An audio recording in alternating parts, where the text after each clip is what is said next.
E aí, pessoal, prontos para mais uma análise? Hoje a gente vai dissecar um caso super prático de direito civil, focando em um tema que muita gente acha que sabe, mas que é cheio de detalhes: o direito de família e as formalidades da celebração do casamento. A nossa ideia aqui é pegar aquela teoria rígida do papel e transformar em algo totalmente palpável. Vamos desvendar exatamente o que a lei permite e, claro, o que ela proíbe quando o assunto é escolher o local da cerimônia. Então, vamos entender como essas regras se aplicam na vida real. Bom, vamos direto ao nosso cenário prático. Imagina a seguinte situação. Conheçam a Luana e o Lucas. Eles são maiores de idade, totalmente capazes perante a lei e estão prestes a casar e formar uma nova família. Tudo lindo, né? Mas tem um detalhe que muda toda a figura jurídica dessa história. A Luana sempre sonhou em casar em um local bem específico, um prédio particular que tem uma conexão emocional enorme para o casal, ou seja, completamente fora da sede do cartório tradicional. E é justamente aí que surge o nosso dilema. Será que a lei permite essa personalização toda? E, se permite, quais são as regras que eles precisam seguir à risca? Para matar essa charada, a gente tem que ir direto na fonte, lá no artigo 1534 do Código Civil. Olha só o que ele diz. A regra geral, aquela padrão que todo mundo conhece, é que o casamento tem que acontecer na sede do cartório, com toda a publicidade possível, de portas abertas e com pelo menos 2 testemunhas. Mas, e esse é um grande mas, a parte final desse mesmo artigo traz uma exceção vital.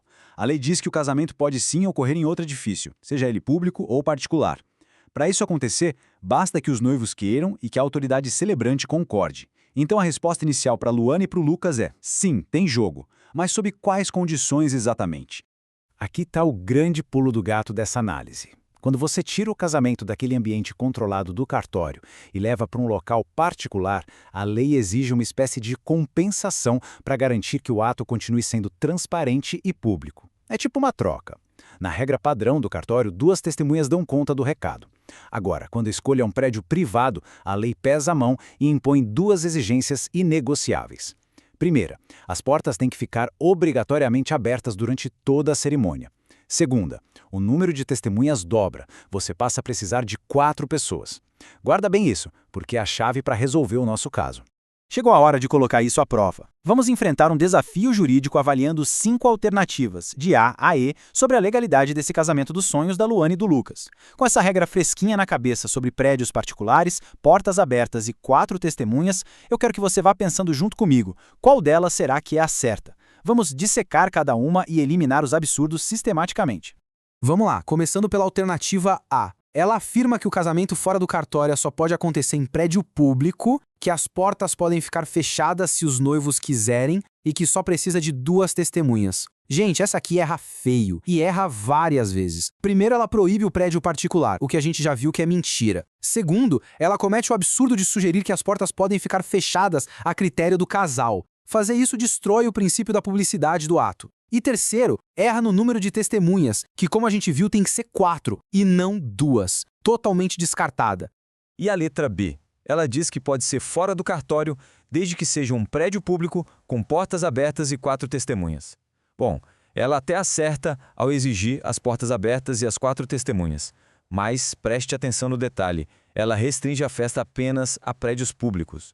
E a lei, como a gente acabou de ler no Código Civil, autoriza expressamente a realização em edifício particular. Então a letra B também está fora da jogada. Vamos pular para a alternativa D.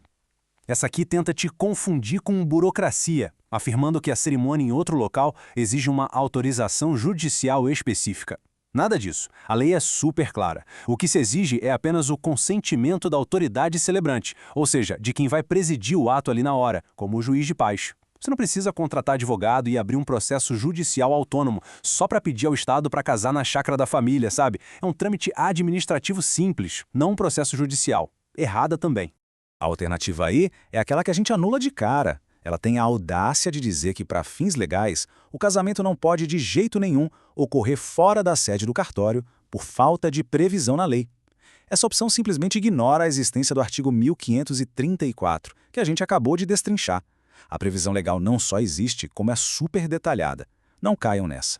O que nos deixa com a nossa grande vencedora, a alternativa C.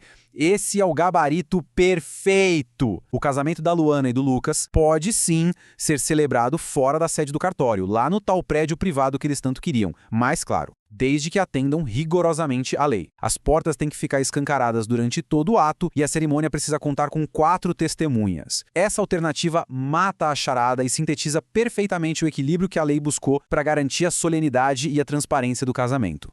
Para fechar a nossa análise de hoje, eu quero deixar uma provocação para você pensar. Se o espírito da lei, lá atrás, ao exigir portas literalmente abertas e o dobro de testemunhas, era garantir a transparência do casamento perante a sociedade, como será que o direito vai lidar com isso no nosso mundo super conectado?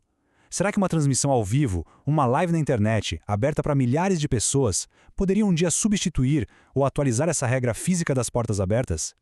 O direito é vivo, galera. Ele está sempre correndo atrás da realidade. Fica aí o convite para a gente continuar questionando as regras do jogo. Até a próxima!